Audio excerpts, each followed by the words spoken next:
സംസ്ഥാനത്ത് ഒറ്റപ്പെട്ട ശക്തമായ മഴ തുടരും. 8 ജില്ലകളിൽ യെല്ലോ അലർട്ട് പ്രഖ്യാപിച്ചിട്ടുണ്ട്. പത്തനംതിട്ട, കോട്ടയം, ഇടുക്കി, മലപ്പുറം, കോഴിക്കോട്, വയനാട്, കണ്ണൂർ, കാസർഗോഡ് ജില്ലകളിലാണ് യെല്ലോ അലർട്ട് ഉള്ളത്.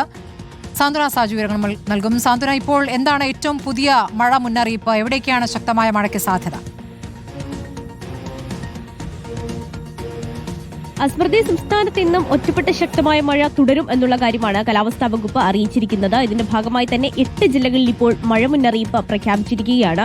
പത്തനംതിട്ട, കോട്ടയം, ഇടുക്കി, മലപ്പുറം, കോഴിക്കോട്, വയനാട്, കണ്ണൂർ, കാസർഗോഡ് ജില്ലകളിലാണ് ഇപ്പോൾ മഴ മുന്നറിയിപ്പ് നൽകിയിരിക്കുന്നത്. യെല്ലോ അലർട്ടാണ് പ്രഖ്യാപിച്ചിരിക്കുന്നത്. വരും മണിക്കൂറിൽ ഈ ജില്ലകളിലെല്ലാം തന്നെ ഒറ്റപ്പെട്ട ശക്തമായ മഴയ്ക്കുള്ള സാധ്യതയുണ്ട് എന്നാണ് സ്മൃതി കാലാവസ്ഥാ വകുപ്പ് അറിയിച്ചിരിക്കുന്നത്. മഴയ്ക്കൊപ്പം തന്നെ ശക്തമായ കാറ്റിനുള്ള സാധ്യതയും ഉണ്ട് എന്നും അറിയിക്കുന്നുണ്ട്. 40 മുതൽ 50 കിലോമീറ്റർ വരെ വേഗത്തിലുള്ള കാറ്റിനാണ് സാധ്യതയുള്ളത്. അപ്പോൾ മഴയ്ക്കൊപ്പം കാറ്റുമായി ബന്ധപ്പെട്ടിട്ടുള്ള ജാഗ്രത കൂടി തുടരണമെന്നാണ് നിർദ്ദേശം. മത്സ്യത്തൊഴിലാളികൾക്ക് പ്രത്യേക ജാഗ്രതാ നിർദ്ദേശം നൽകിയിട്ടുണ്ട്. സ്മൃതി, ഇന്നിപ്പോൾ മത്സ്യബന്ധനത്തിന് വിലക്ക് ഏർപ്പെടുത്തിയിട്ടുണ്ട്.